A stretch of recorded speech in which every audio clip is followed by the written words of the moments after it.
बंधुओं, कभी कभी संसार में छोटे छोटे बच्चे अपनी परछाई को देख करके ही डर जाते हैं, भयभीत हो जाते हैं। इसी प्रकार सद्गुरु कबीर कहते हैं, दर्पण केरी गुफा में स्वनहा बैठा धाय, देख प्रतिमा आपनी भौंक भौंक मर जाए। सद्गुरुदेव कहते हैं, मानो एक कुत्ता दौड़कर दर्पणों के किसी कक्ष में घुस गया और उन दर्पणों में अपने शरीर के प्रतिबिंब देखकर तथा उन्हें अपने प्रतिद्वंदी एवं बैरी मानकर उनके विरोध में भौंक भौंक कर मर गया। इसी प्रकार मनुष्य अपने मन की कलुषित भावनाओं की प्रतिछाया दूसरे लोगों में आरोपित कर उनसे राग द्वेष कर और लड़ झगड़ कर अपने जीवन को बर्बाद करता है। कुत्ते के प्रतिबिंब कुत्ते के शत्रु नहीं हैं, वह अपनी मूर्खता से उन्हें शत्रु मानकर उनके विरोध में भौंक भौंक कर मरता है। इसी प्रकार इस संसार में हमारा कोई शत्रु नहीं है। हम अपनी मूर्खता एवं मनोमालिन्यता से दूसरों में शत्रुत्व की कल्पना कर राग द्वेष एवं झगड़े झंझट में अपने जीवन को नरक बनाते हैं।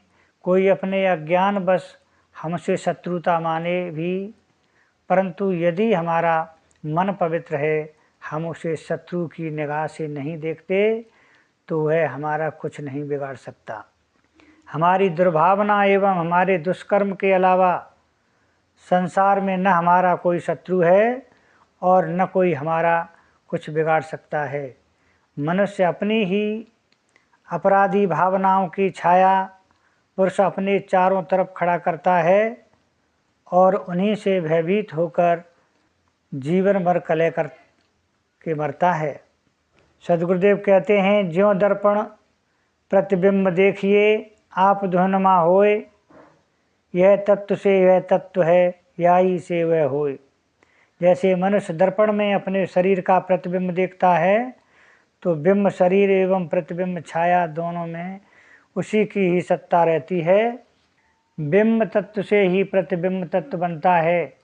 दर्पण में इस शरीर की ही छाया पड़ती है। वैसे जिस प्रकार हमारी मान्यता होती है, उसी प्रकार हमारी भावना बनती है।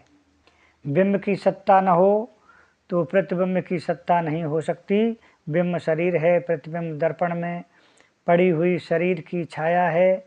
शरीर में व्यक्ति की सत्ता है, तो मानो छाया में भी व्यक्ति की सत्ता है।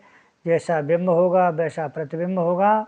यदि बिंब में अर्थात चेहरे में काला धब्बा लगा है, तो प्रतिबिंब में भी धब्बा लगा होगा, और यदि चेहरा साफ है तो छाया भी साफ होगी। हमारी मान्यताएं बिंब हैं और भावनाएं प्रतिबिंब हैं। जैसी मान्यता वैसी भावना।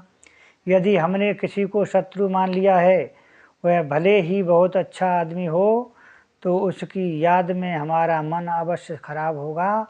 जब हमें वह मिलेगा, उसके लिए हमारी गलत भावनाएं सामने उभर आएंगी। और यदि हमने किसी को मित्र मान लिया है, तो उसकी याद में, उसके मिलने में, उसकी संगत में हमें आनंद की अनुभूति होगी। हमारी सारी भावनाएं हमारी अवधारणाओं की छाया मात्र हैं। हम मलिन भावनाओं से तभी ऊपर उठ सकते हैं जब मलिन अवधारणाओं एवं मान्यताओं से ऊपर उठें। हमारी भावनाओं की गंदगी ही हमारा आध्यात्मिक पतन तथा हमारा नरक है, और हमारी भावनाओं की पवित्रता ही हमारी आध्यात्मिक उन्नति है, हमारे जीवन का स्वर्ग है। एक चींटी से लेकर हाथी तक पेट भरने की चिंता सबको है। पेट के लिए तो सब प्रयत्न करते ही हैं। मानव की सबसे बड़ी विशेषता है उसका अपने मन को पवित्र करना। मन की पवित्रता के समान संसार में कोई दूसरा सुख नहीं है। लोग अपने चाम के चेहरे को तो बारंबार दर्पण में देखकर उसके दाग को दूर करते रहते हैं, परंतु अपने मन के चेहरे को साफ करने की चिंता बहुत कम लोग करते हैं। यह मन का चेहरा ही प्रतिबिंब बनता है। यदि हमारा मन साफ है, तो पूरा जीवन पवित्र और सुखद एवं शांतिमय होगा। बोलिए सद्गुरुदेव की जय।